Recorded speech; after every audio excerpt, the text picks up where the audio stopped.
Welcome to the Revenge Story Times channel. When she faced her husband and his mistress in court, the room fell silent as she calmly requested a surprise witness. All eyes turned to the door, then her husband's face turned ashen. He never thought they would show up.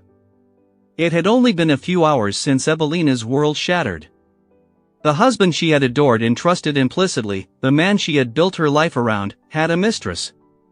The revelation hit her like a tidal wave, leaving her breathless and disoriented. It wasn't just the betrayal that hurt, it was the complete undoing of the life they had carefully constructed together. Everything she believed in, everything she had nurtured with love and dedication, crumbled like a fragile sandcastle swept away by an unexpected surge. Evelina happened to be driving past Graham's workplace when she saw him standing outside the building. She wanted to stop and say hello, but another woman beat her to it, a brunette with long, shiny, well-groomed hair and high heels. She confidently walked up to Graham and kissed him on the lips. Graham seemed happy with the kiss. He gently embraced the woman, and they got into his car together and drove off to an unknown destination. Evelina was left sitting in her car, her mouth agape, unable to move. Thoughts swirled in her head. She too was beautiful and well-groomed. Who was this woman? How long had they been together, and why hadn't she noticed anything earlier? But all of this, she would have to figure out later. Right now, Evelina needed to pick up their daughter from school. Evelina brought their daughter to school every day and picked her up after classes. They had 2 children together, and she took care of them entirely on her own. Graham earned well and spared no expense on the family, while Evelina worked from home as a translator of French and German. Her work hours were part-time, mainly because their youngest son was only 4 and still attended daycare. The family lived in the suburbs, while Evelina's daily routine revolved around the children. Her husband was apparently spending his time with another woman. It hurt deeply, but there was nothing she could do about it at that moment. She wasn't about to cause a scene in the middle of the city. It wasn't her style, nor would it accomplish anything. Instead, she decided she would confront her husband that evening. Graham came home from work around 9 p.m. At that moment, Evelina was putting their son to bed, and their daughter was in her room reading a book. Evelina had introduced her daughter, Ivy, to the Harry Potter series at a young age, and since then, the girl had been an avid fan. After her son fell asleep, Evelina went downstairs to the kitchen where Graham was having dinner. "Hi, love," Graham greeted her, leaning in to kiss her cheek. Evelina turned away, ignoring the gesture. "What's wrong?" Graham asked, surprised. "Why are you ignoring me?" "Graham, is there something you'd like to tell me?" Evelina asked directly. "Like what?" He looked confused. "Today, purely by chance, I drove past your office. I saw you outside, and I saw a brunette approach you. She kissed you, and you hugged her like she was your wife. Be honest, Graham, do you have a mistress? Who is this woman?" Graham listened to his wife's monologue in silence. Finally, he said, "Evelina, I don't want to talk about this now." "Oh, so you don't want to talk, but you don't mind cheating on me," Evelina, feeling oppressed and betrayed, said to Graham. Sighed deeply. "Yes, I have a mistress. She's my colleague. But, Evelina, I don't want to change anything. You and the kids mean everything to me." "She's just what?" Evelina was outraged. "Are you seriously suggesting we continue living like nothing happened? Do you think I'll forgive you?" Graham became visibly nervous. He hadn't expected this reaction from Evelina, nor had he imagined the truth would ever come out. "Listen, Evelina," he said harshly. "I'm not giving you a divorce. The kids need to grow up in a complete family. You're a coward, Graham. You traded us for some woman from work," Evelina said, with tears in her eyes, as she left the kitchen. That night, husband and wife slept in separate rooms.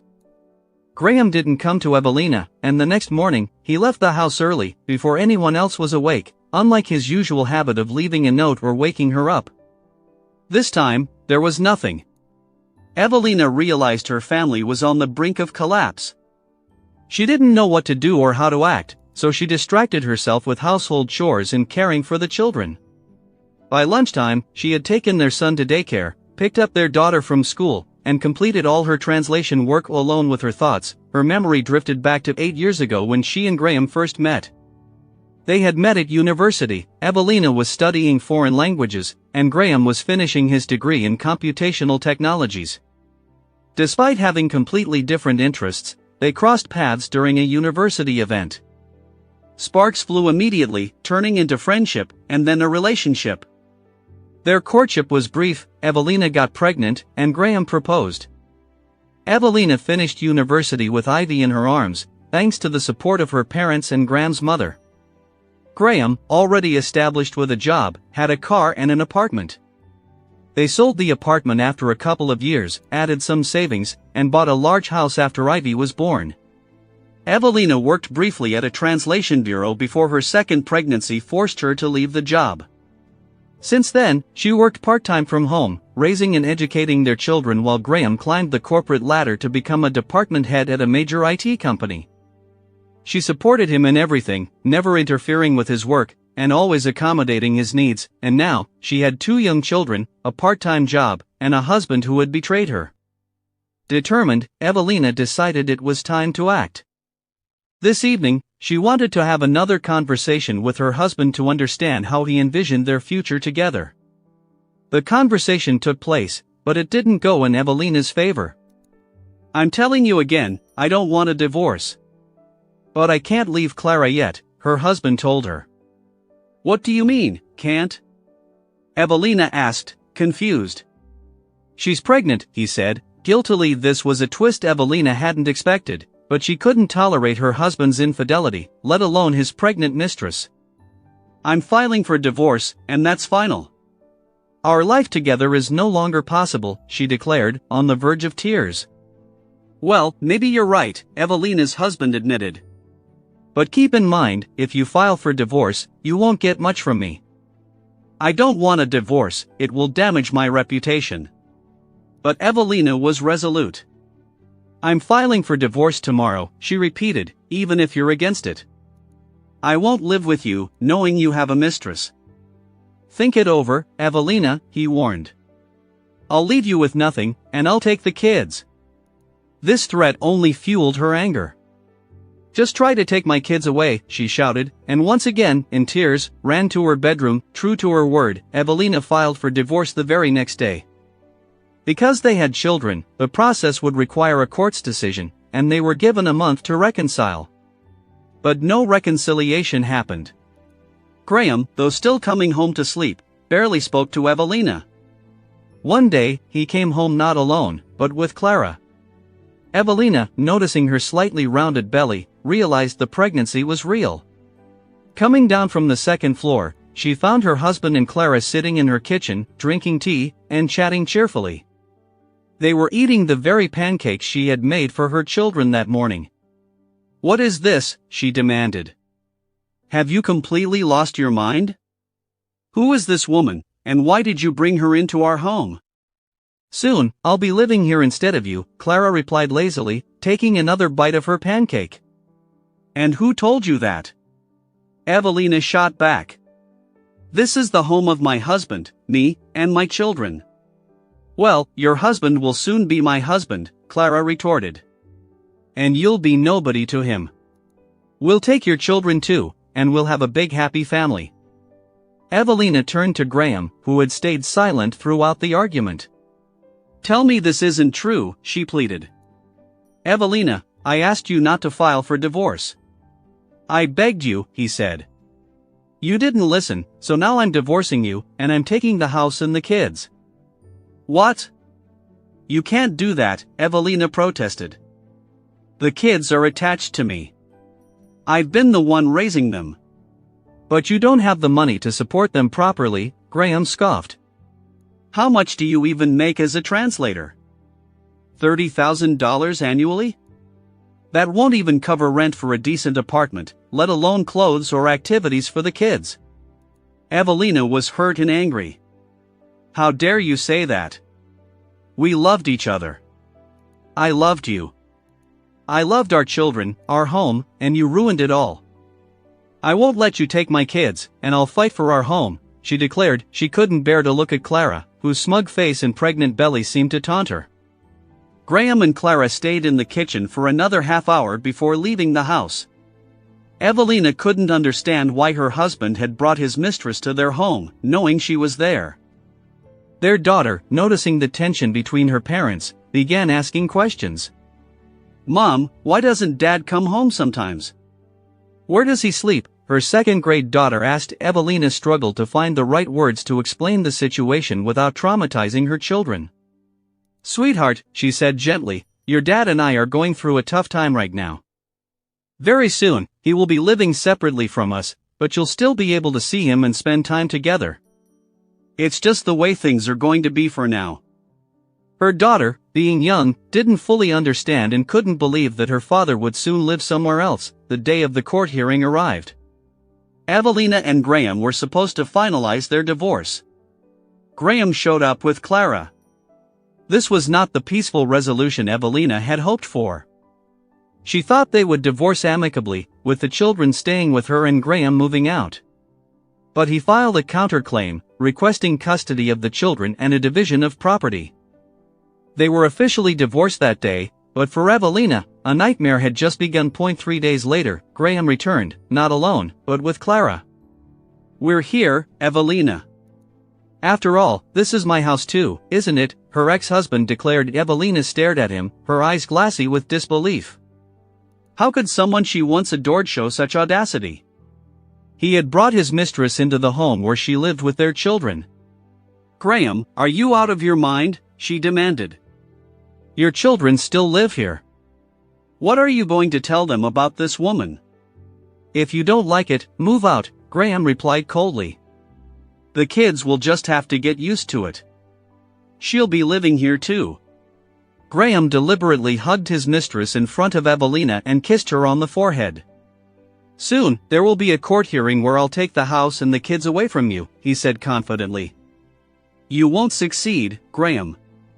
I'll fight with everything I have, but I won't let you take the children," Evelina replied firmly, realizing that continuing the conversation was pointless. She left the room while Graham and Clara occupied the guest room, since Evelina was still staying in the master bedroom. Evelina wasn't prepared for such a turn of events. Back in her bedroom, she thought about her next steps. Staying in the same house as Graham and his mistress was impossible. She went to her children's rooms and told them to pack their things quickly. "We're leaving the house," she told them. "Mommy, where are we going? Why do we have to leave home?" Ivy asked, overwhelmed by questions. "Ivy, I'll explain later. Right now, we need to leave," Evelina said as she hurriedly packed the children's clothes, important documents, and her work laptop. Quietly, without Graham or Clara noticing, she led the kids to the garage, got into her car, and drove off.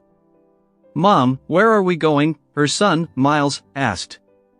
"I don't know yet, sweetheart," Evelina admitted, trying to keep her composure. "How can you not know, Mom?" Ivy asked, confused. "Son," Evelina knew she needed to gather her thoughts and come up with a plan. Staying with her in-laws wasn't an option. They would side with Graham and support his efforts to take the children. Her own mother lived in a different state, and she didn't have friends she could impose upon with 2 kids in tow. Thankfully, Evelina had some money saved, along with funds Graham regularly deposited into her account for family expenses. She decided to find a rental apartment. Pulling over to the side of the road, she browsed listings online. Evelina quickly found a suitable 2-bedroom apartment close to Ivy's school. She called the landlord. "Hello, good evening. I'd like to rent your apartment." "Yes, immediately," she said. "Immediately?" the man asked, surprised. "Yes, it's for me and my 2 children. We need it urgently," she explained. "All right, I'll meet you there in 40 minutes, he replied. Evelina drove to the address. While waiting, she and the kids looked around the area. It had all the essentials: stores, a pharmacy, and a cafe. But the children were uneasy about moving to a strange new apartment and leaving their home behind. Ivy started asking questions again. "Mom, how long are we going to live here?" she asked. "I'm not sure, sweetheart. Maybe a couple of months, and if we like it, we might stay longer, Evelina replied. And who's going to live in our house? Ivy continued. Well, for now, Dad is staying there with someone else. That's why we can't go back yet, Evelina explained. Dad traded us for someone else? He left us? Ivy asked, hurt. No, darling, your dad loves you. It's just that sometimes, moms and dads decide to live apart. It doesn't mean he doesn't love you, Evelina reassured her, trying to protect her children from resentment toward their father. Soon, the landlord arrived. He was a tall, respectable-looking man in his 40s. Hello, are you Evelina? He asked. Yes, that's me, she replied, holding her children's hands. Let's take a look at the apartment, he said, leading them inside. The apartment was bright and cozy, with fresh renovations and tasteful furniture. Evelina liked it immediately. We'll take it, she said quickly. We'll rent it long-term. The landlord handed her the keys and wished her all the best. If you have any questions, feel free to call me, he said before leaving. Well, kids, this will be our home for now. Pick your rooms, Evelina told them. The children chose the larger room, leaving the smaller one for Evelina. The next morning, as usual, Evelina dropped Ivy off at school and took Miles to daycare. But her life had changed. Everything was more stressful now. She increased her workload to save money and hired a lawyer to help her file a countersuit for property division and custody. Her best friend, Celia, helped her find a good lawyer. Evelina called the lawyer, Roland, and arranged a meeting at a cafe with a play area since she had no one to watch the kids. They started talking. I never thought this would happen to me. It feels like something out of a movie, Evelina said, holding back tears. Tell me more about your situation so I can understand how to help you, Roland said, taking notes in his notebook. Evelina explained everything, discovering her husband's affair, Graham's threats to take the kids, her decision to file for divorce, and Graham bringing his mistress to their home. She also described her current living situation and her fears about losing her children. Roland listened attentively. Taking children away from a mother who works and takes care of them is very difficult, he reassured her. As for property division, that will take more work, but we'll figure it out. Evelina felt a glimmer of hope for the first time in weeks. Thank you, Roland, for helping me. And for renting me the apartment, she said. This is just the beginning, Evelina. Let's stay in touch and work through everything together, he replied. Meanwhile, back at the house, Clara continued to pressure Graham. She insisted they move into the house, despite Graham's initial reluctance, arguing that she didn't want to raise their baby in her small apartment. Graham eventually gave in to her demands, but his real motivation for fighting for custody wasn't love. It was anger and spite toward Evelina for filing for divorce. Graham wanted everything to stay the same, to live with Evelina and their children while financially supporting Clara and her child. However, Clara had her sights set on more than that. She wanted the house for herself, and he didn't mind. It didn't matter to him at all where Evelina would live after being left on her own. Confident in his good lawyer, he prepared for the children to live with him. The thought that Evelina might win custody never crossed his mind. After all, she didn't have the money or the connections he had built over years of work, but everything turned out very differently. Roland approached the case very seriously. He thoroughly researched Alexander's background. In his circles, Graham was known as a cunning, bold, and highly resourceful person. Roland had a good acquaintance in the IT company where Graham worked, someone who held a managerial position in a neighboring department. Roland arranged a meeting with this acquaintance, Hugh, who agreed to meet him. Hugh, thank you for meeting with me, Roland began. I'm handling a case for a young woman whose husband wants to take her children. He started an affair at work and is now fighting for custody. He works in your company. Do you know Graham Whitaker? I do, Hugh replied. That guy. Ever since he got involved with that Clara, he's changed for the worse. So, you know Clara too? Roland asked. Of course, who doesn't? She works in HR, quite the character, always looking for her next target.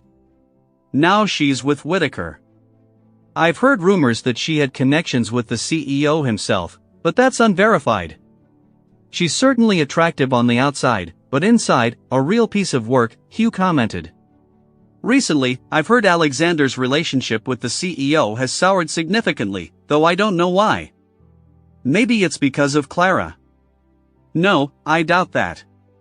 The CEO has a wife, and when she found out about his affair, she caused such a scandal that people are still gossiping about it. Our CEO might look serious, but he's completely under his wife's thumb. So, the Clara story is definitely over. After a pause, Hugh added, again, just rumors, but Graham has been leaking company data to a competitor. However, no one has been able to prove it. This information was crucial for Roland. He understood that unraveling this story would be a significant challenge, but he was determined not to let his client down.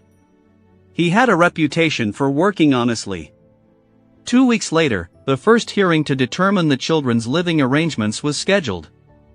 Roland was confident about this issue. He had gathered all the necessary documents and was prepared to prove in court that his client was a good mother. He had personally observed Evelina's care for Ivy and Miles during their first meeting at a cafe, noticing her genuine affection and dedication to her children. The 2 weeks flew by, and the day of the court hearing arrived. Evelina was very nervous, knowing that her life could change drastically that day. Surprisingly, the session went smoothly. Graham appeared without Clara and didn't cause a scene. Evelina, who knew her ex-husband well, could see from his appearance and behavior that he was facing difficulties. However, she didn't rush to comfort him. After all, it wasn't her who had started this ridiculous game that turned her and her children's lives upside down. The court ruled in favor of the children staying with their mother. Evelina was overjoyed. She could now take Ivy to school in peace. Now, her daughter would be with her in the evening as well. Graham was allowed to visit the children whenever he wanted, but only by prior arrangement, which seemed to suit him fine. After all, with the major problems at work, he had other things to worry about. Graham had been working at the company for a long time and realized he needed either a promotion or at least a salary increase. When that didn't happen, he began looking into the competitor that had quickly grown into a formidable, modern firm. This irritated his company's CEO, who demanded his employees outperform the competition. Frustrated by the lack of array, Graham approached the competitors and offered to sell them sensitive company information. Although initially skeptical, they eventually agreed, paying him a substantial sum. However, when the CEO discovered the leak, he couldn't determine who the traitor was, as everyone remained silent. Only Graham knew the truth. While the rival company thrived with the stolen information, Graham waited for them to offer him a job. But the competitor's leadership adhered to the principle that someone who betrays once will betray again. They never hired him. Work became increasingly unbearable for Graham as he failed to get the recognition he craved. At home, things were no better. A pregnant Clara constantly complained about money, space in the house, and needing a housekeeper. Her nagging only added to his irritation. After the court's favorable ruling, Evelina felt relieved. She now had the stability to care for her children without interference, while Alexander's life began to unravel further. Roland invited Evelina to celebrate the case at a cafe. She agreed, and the man took her to a small, cozy restaurant on the embankment. Evelina chose the most delicious items on the menu, deciding that today, she deserved to treat herself. She had earned it after so many sleepless nights and frayed nerves. Everything had been worth it in the end. Evelina noticed that Roland wasn't wearing a wedding ring but didn't directly ask about his marital status. He shared the details on his own. Evelina, looking at you reminds me of my wife, well, my ex-wife, the lawyer corrected himself. So you're divorced too, like me? Evelina asked. Yes. I hope your divorce was more civilized than mine, he replied. As a lawyer, you probably know how to settle conflicts peacefully. Well, it wasn't exactly peaceful, Roland admitted. My ex-wife and I lived like roommates for a long time. We didn't communicate much at home. Neither of us wanted to. This went on for years until one evening, she told me she wanted a divorce.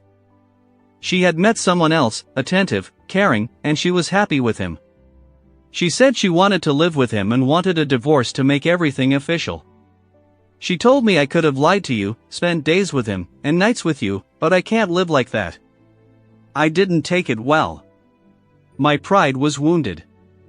I refused to give her a divorce and said our only son would live with me. Those words hurt her deeply, though I only realize that now. Looking at you, I understand that children should stay with their mother, and men shouldn't let their egos get in the way. And how did it all turn out? Evelina asked, curious about Roland's story. My ex-wife married the man she met while we were still together. Our son stayed with her. I had to do a lot of self-reflection. The court ruled in her favor. I argued that my son should live with me, but the judge didn't agree.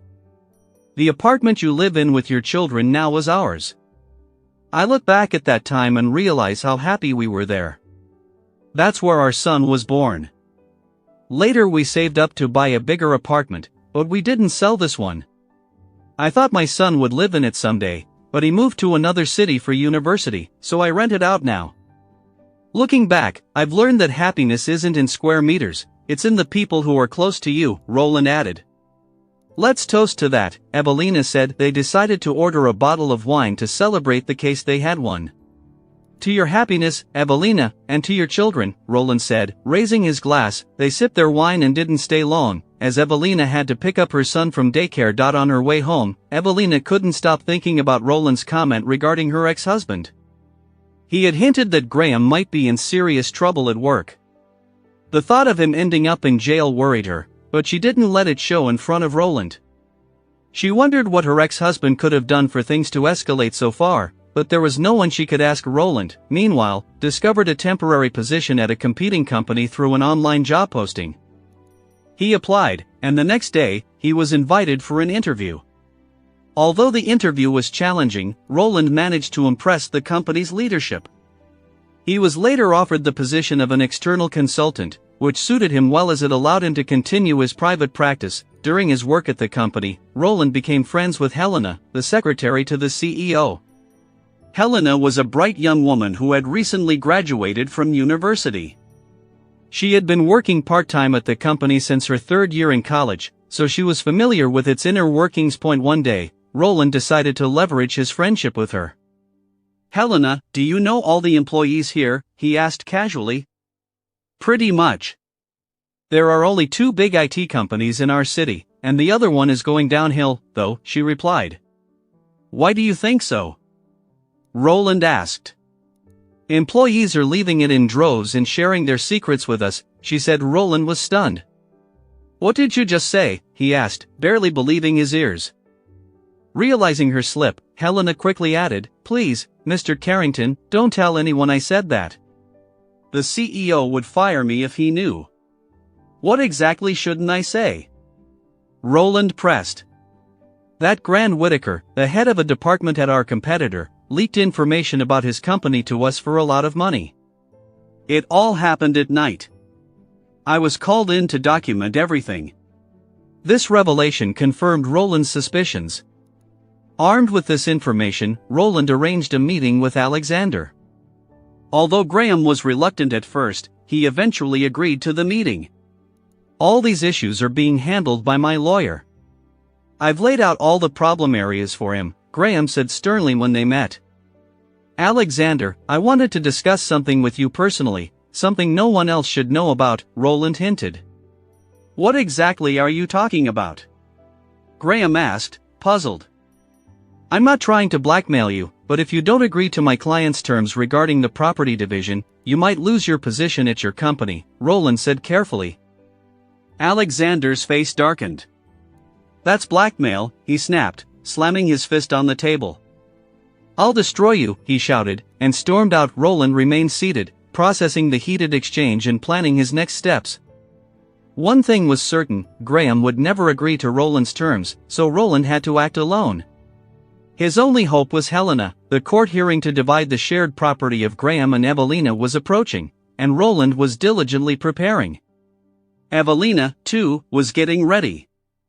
2 days before the hearing, Roland had a conversation with Evelina. Evelina, you must be prepared for anything, he warned her. What do you mean by anything? Do I not have a chance at the house? She asked, nervously. No, you have a very good chance at the house, or at least half of it. But during the hearing, certain issues may come to light. What issues?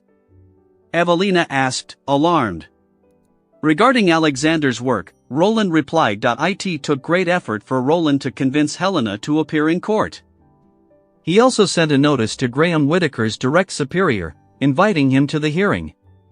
The CEO needed to know what had been happening in his company, and Roland planned to reveal everything in court. As long as it doesn't affect my children, Evelina responded firmly. She had already decided that she wouldn't live with Graham again, and that his life was his own. He had chosen his path, and now she needed to build her own future. I understand, Evelina. I'll meet at the hearing, Roland said quietly. If it weren't for you, I don't know what would have happened to me and my children, she said, her gratitude evident. The 2 days flew by, and the day of the hearing arrived. Evelina went to court alone, leaving her children at home. They didn't need to witness the conflict between her and Graham. Her ex-husband didn't even greet her at court, but showed up with his mistress, Clara, as expected. Evelina wasn't surprised. During the hearing, Evelina sat beside Roland as the judge entered and began reviewing the case. Among the shared assets, there was a 180 square meter country house and 2 cars, one used by Graham and the other by Evelina. Graham wanted all the property to be transferred to him, arguing that he had paid for everything. And what was your wife, Mrs. Kerr, doing all these years? The judge asked Alexander. She was taking care of the children, staying at home, Graham replied. So, Evelina Kerr didn't work, but took care of the children? That means she contributed to the family's well-being. After all, children are part of the family, and someone needs to take care of them. In most families, roles are divided this way. As children grow, mothers return to work, the judge commented. But she didn't help financially or purchase any of the assets, Graham protested. I see. Thank you, Alexander. Please take your seat, the judge instructed. Graham sat down, and the judge turned to Evelina. What are you claiming from the shared property? I believe I have the right to half of the house and the car I've been using. I think everything should be divided equally, especially since the children are staying with me, and we need a place to live. I'm not asking for more, Evelina answered. I've heard you, Evelina, the judge said. At that moment, Evelina requested to bring in an important witness. Does this relate to our case? The judge asked. Yes, Evelina said quietly, although in truth, her goal was to deal a final blow to her ex-husband. Very well, let the witness enter, the judge permitted. When Graham saw who entered the courtroom, his jaw dropped in shock. It was Helena, the secretary. She walked in nervously but gained confidence when Roland nodded at her reassuringly. Taking her seat, Helena began. Your Honor, I want to testify that Graham Whitaker is an unscrupulous person, she started. What do you mean by unscrupulous? Please clarify, the judge asked. He betrayed his current employer, Helena stated. Graham tensed and glanced at his CEO, who was seated in the courtroom. Only now did Graham begin to piece together why his boss was present. Helena continued.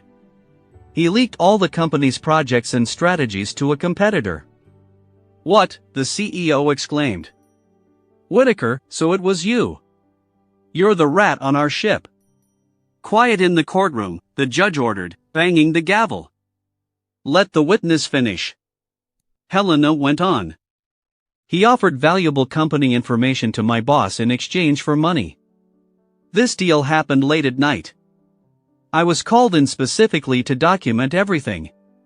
You idiot, what are you saying? That never happened. Graham shouted. Quiet, the judge reprimanded. Security, remove Graham Whitaker from the courtroom. 2 security officers approached Alexander, grabbed him by the arms, and escorted him out. He continued shouting obscenities at Helena on his way out. You're fired, Whitaker, his boss yelled after him. The judge turned back to Helena. Can you confirm your statements? Yes, Your Honor. I witnessed everything firsthand, Helena replied confidently. The judge then asked the CEO, "Can you corroborate this?"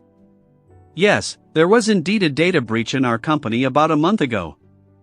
We couldn't identify the culprit at the time, but as the department head, Whitaker had access to all this information." "I don't deny it could have been him," the CEO admitted. "Thank you. Please take your seat," the judge said, turning to Evelina. "Do you have any further statements or requests?" "No, Your Honor," Evelina replied. "In that case, the court will recess to deliberate on the verdict," the judge declared, rising and leaving the courtroom. After the court hearing, Evelina and Roland stayed in the courtroom. Roland approached Helena to thank her again. "Helena, you did great," he said, sincerely grateful. Soon after, the CEO of the rival company also spoke with Helena, and she shared everything she knew about the situation. About half an hour later, the judge returned to announce the verdict. The court ruled that all jointly acquired property during the marriage would be divided equally. "Mr. Whitaker, by law, you are entitled to half of the country house, as well as the car you've been using," the judge declared. Evelina was overjoyed with the outcome, but the thought of dividing the house with her ex-husband made her uneasy. It would require further communication and compromise with Alexander, which she dreaded. Nonetheless, the court's decision aligned exactly with what she and Roland had hoped for. "Not an enviable position for him," Roland remarked as they left the courthouse. "He didn't get what he wanted, and now his boss is going to fire him. It'll be tough for him to find a job in his field, especially with all his ambitions." "I never imagined things with Graham would get this bad," Evelina said. "And I still have to raise my kids on my own, but I'll manage somehow. Maybe soon I'll find a full-time job." "Exactly. Everything we planned has been accomplished," Roland said. "Thank you again." "I don't know what I'd have done without you," Evelina said warmly. "Just doing my job," he replied. They parted ways, and Evelina didn't expect to see Roland again. She transferred the money for her legal fees to his account and thought the chapter of her life was closed. But fate had other plans. 2 nights later, Evelina was abruptly awakened by the persistent ringing of her phone. Normally, she set her phone to silent at night, but for some reason, she had forgotten to do so. Half asleep, she realized it was her phone and picked it up to see Roland's name on the screen. "Hello," she answered groggily. "Evelina, call 911 to 231 Willowbrook Lane, apartment 4B," Roland said urgently before the call disconnected. Terrified, Evelina jumped out of bed, pacing her room in a panic. She tried calling Roland back, but he didn't answer. Unsure of what else to do, she decided to call for an ambulance. "Hello, 911, a man is in trouble." "The address is 231 Willowbrook Lane, apartment 4B, she said, giving the address Roland had mentioned. "Your call has been received. The ambulance is on its way," the operator replied. Unable to sleep, Evelina paced back and forth, debating whether to go to Roland herself. She worried about leaving her children alone. What if Ivy or Miles woke up and found her gone? Ultimately, she decided to stay home and wait for morning, a torturous decision. At first light, she got her children ready, dropped Ivy at school and Miles at daycare, and headed to the address Roland had given her. She had never been to his home before and wasn't sure what to expect. Upon arriving, she quickly found apartment 4B and knocked on the door repeatedly, but no one answered. Frustrated, she started banging on the door and calling out, "Roland, open the door, please." Her commotion drew the attention of an elderly neighbor, who opened her door and asked, "What's all the noise, dear? Does Roland live here?" Evelina asked desperately. "Yes, but he's not home. I heard he was taken away by an ambulance last night," the woman said. Evelina's heart sank. "Do you know which hospital?" she asked. "No, dear, I don't know," the neighbor replied before retreating to her apartment. Evelina stood in the hallway, trying to collect her thoughts. She resolved to call every hospital in the area to find Roland, but she didn't need to. Shortly after, her phone rang. "Evelina, it's me," Roland's weak voice said. "Roland, what happened?" "I've been so worried," Evelina exclaimed. "I went to your apartment, but no one was there." I was beaten in my building stairwell, Roland explained quietly. One of them was your ex-husband, Graham Whitaker. What? Evelina gasped. That can't be true. Graham was with another man. I didn't recognize him. They ambushed me in the stairwell and beat me badly.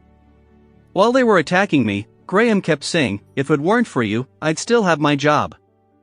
I tried to fight them off, but there were two of them. They beat me until I couldn't move. I think they thought I was dead. Oh my God, Roland. I'm so sorry this happened to you, Evelina said, her voice filled with guilt. When they left, I managed to pull my phone from my pocket and call you. Your number was still in my recent calls, he explained. Did you report it to the police? She asked. The paramedics did. They're required to report assaults. The police have already questioned me. I told them everything, and they'll probably find Graham soon. Roland had suffered a closed head injury, a bruised shin, and multiple cuts and abrasions, but he was recovering quickly.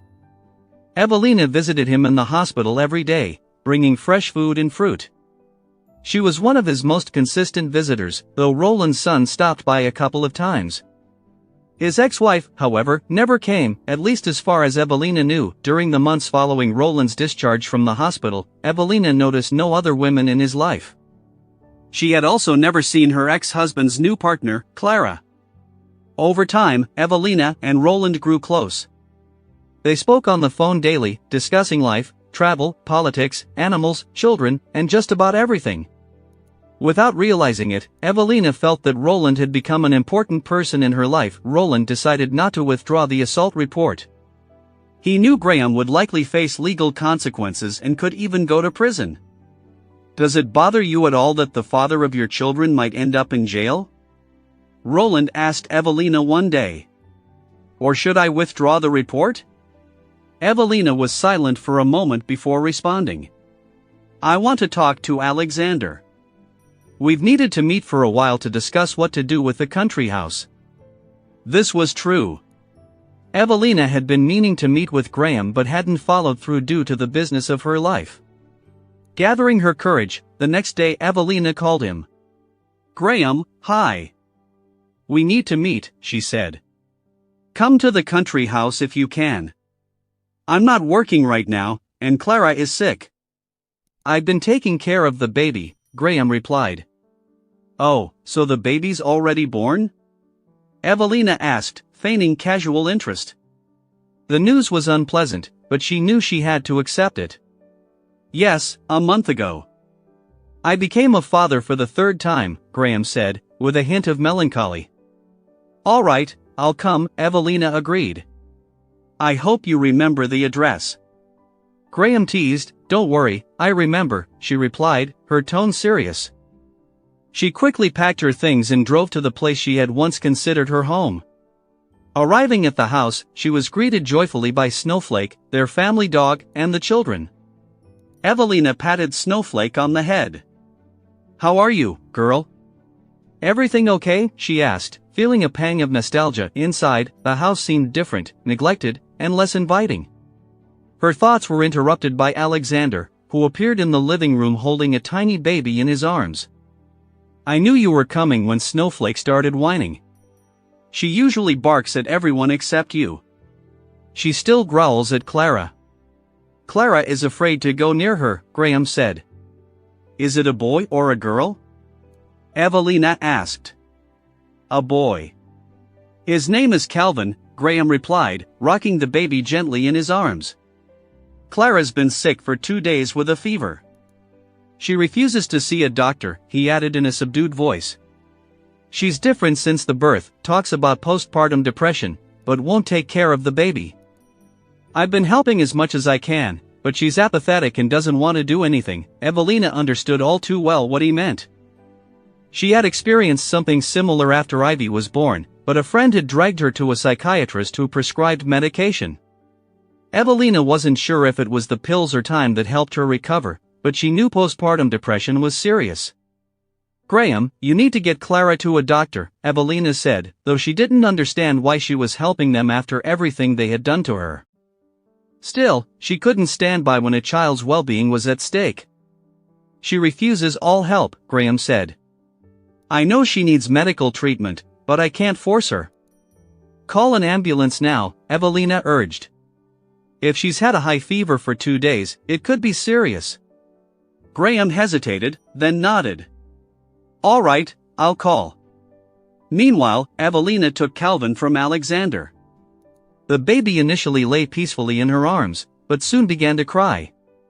She walked around with him, trying to soothe him, but nothing worked. Taking him outside, she found a stroller, placed him in it, and began walking laps around the house. After some time, he finally fell asleep. 15 minutes later, the ambulance arrived. Graham led the paramedics upstairs to Clara, who reluctantly agreed to be taken to the hospital. Graham came back downstairs with a hastily packed bag. Evelina, I'm going to the hospital with Clara. Can you stay with Calvin until I get back? He asked. Evelina nodded, realizing she couldn't say no, even though she never imagined she'd one day be babysitting her ex-husband's child from his mistress. Life, she thought, was stranger than fiction. Graham disappeared into the ambulance, leaving Evelina with no chance to respond. She found herself unexpectedly babysitting his child as Graham and the ambulance were already gone. With no other choice, she began walking around the yard with the stroller to keep the baby calm. About an hour later, the baby woke up crying. Evelina quickly realized he was hungry but had no idea what to feed him. She carried him inside, found a bassinet in the living room, and gently placed him there before heading to the kitchen. After some searching, she found formula and a bottle, indicating the baby was formula-fed. Carefully reading the instructions, she prepared the bottle, checked the temperature, and returned to the living room. Taking the baby into her arms, she fed him. He eagerly drank every drop, clearly very hungry. When he finished, he looked at her with curious eyes, studying the unfamiliar woman who, for now, had taken the place of his mother. Graham returned 2 hours later, visibly tired. How's Clara? Evelina asked, still holding the baby. She has pneumonia, Graham said, his voice heavy. The X-rays showed it. I also told the doctor about her depression. He promised to monitor her closely. I'll need to stay home with the baby for the next couple of weeks. I'm sure you'll manage, Evelina replied, handing him the baby as Graham reached out to take the child. Their eyes met, and for a brief moment, their faces were close. Evelina quickly pulled away, realizing with certainty that she no longer felt anything for her ex-husband. The events of the past months had extinguished any lingering feelings she might have had. No problem, she said. If you need help with the baby, let me know.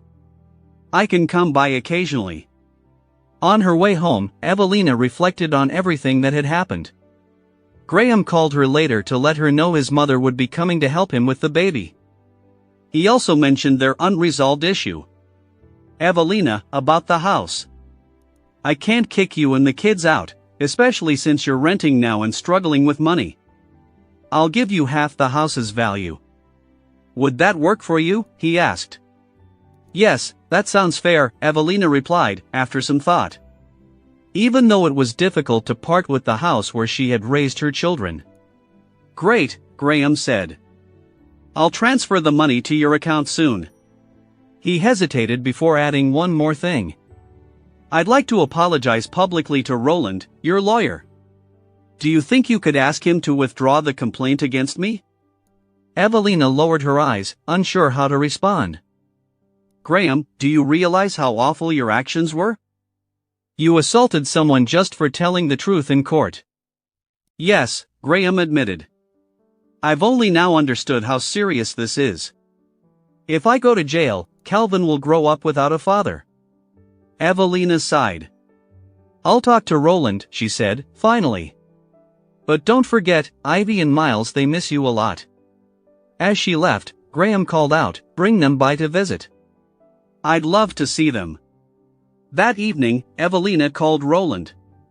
Roland, Graham's situation is difficult right now. Clara is in the hospital with postpartum depression and pneumonia. He's out of work.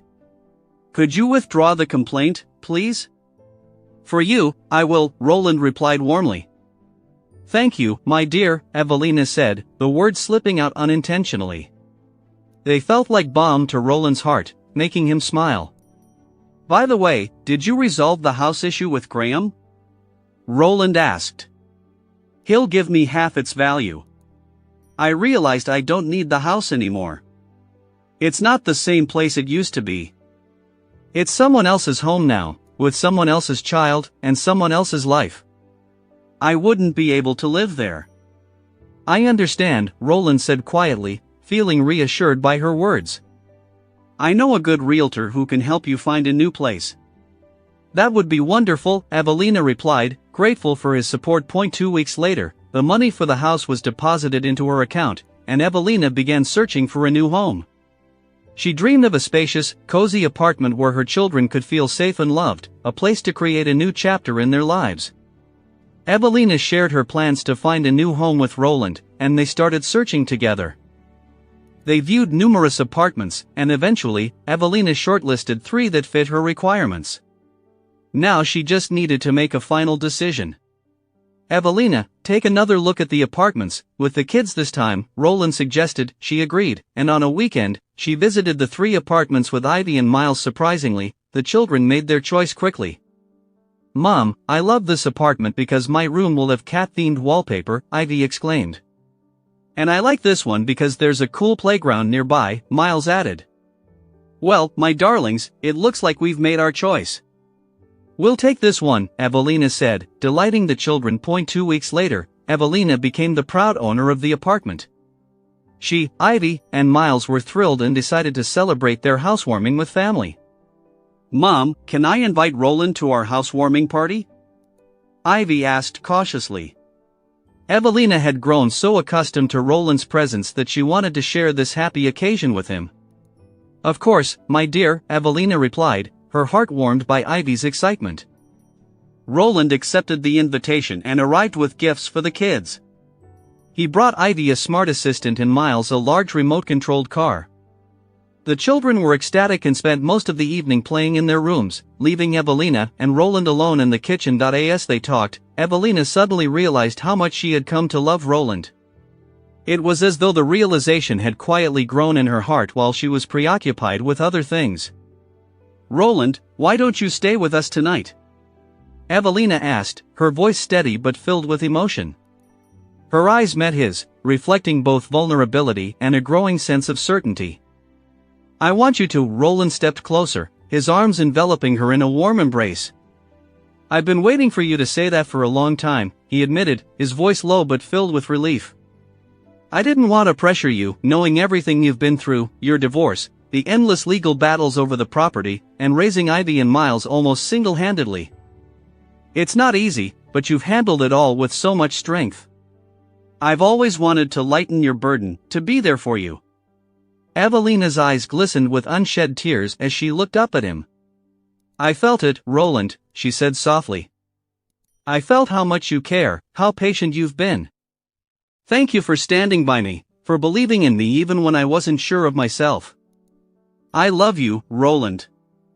I love you too, Evelina, he replied, his voice almost a whisper, his forehead resting lightly against hers.